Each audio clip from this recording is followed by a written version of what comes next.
you made it through the season, right? Primarily playing as a DS, but you played through the season, still contributed a lot. Now, what was the discussion like, and what made you realize, okay, we got to take care of this again for the second time? Yeah, it just took more conversations with my coaches and with my athletic trainer, Renee, because they knew that I was, at that point, even my junior year, I was supposed to be one of our go-to hitters. And the same thing for my senior year. So knowing that that's kind of like what I was recruited for too. And so we all had that conversation, like, we probably need another surgery and see if that will help get you on the court and contributing as an outside again. Because there were a few outsides on our team, but with me out, they had, I guess, they had to shift some people around. Yeah. Got it. So you actually ended up, getting the revision, getting a second surgery. Did you have that kind of same timeline right after the season was done?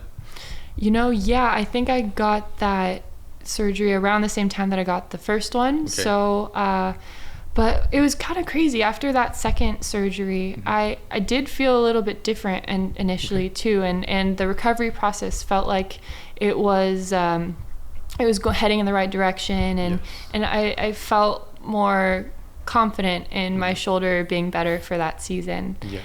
But and then I stayed home again to rehab and kind of just copy pasted from the year before, going through all of that again. Yes. By the time season came around again, we don't necessarily know what the issue was, but it still wasn't strong enough to swing, and so I kind of resulted to being a DS again for my senior year. Got it. And I think, like you touched on, there's a lot to be learned, a lot of lessons to go through any type of season-ending injury or surgery, right, to rehab. Now, unfortunately, it does happen sometimes where you have to go through the process again, which you had to go through. And there's a lot of pros and cons.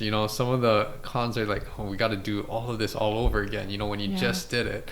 But the pros are that I think it gives you a little better understanding or perspective as to what's going to come up, right?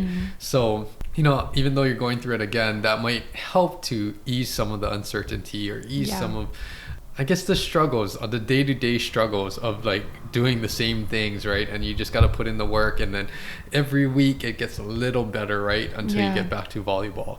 But can you say anything about what were some of the big lessons that you've learned after you had to go through it the second time? Well, no, it was definitely easier the second time around, I think, because I kind of already knew what needed to be done, and because I've been through it already, it was easier mentally and emotionally, kind of knowing what to expect. So that was good.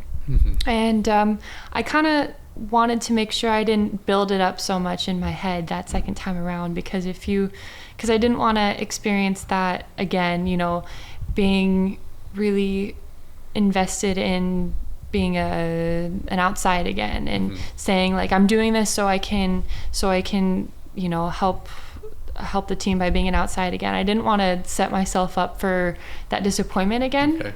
So I felt like I was a little bit, of course I still worked hard too, and put my full effort into it, but I didn't want to build it up so much in my head the second time around. Yes.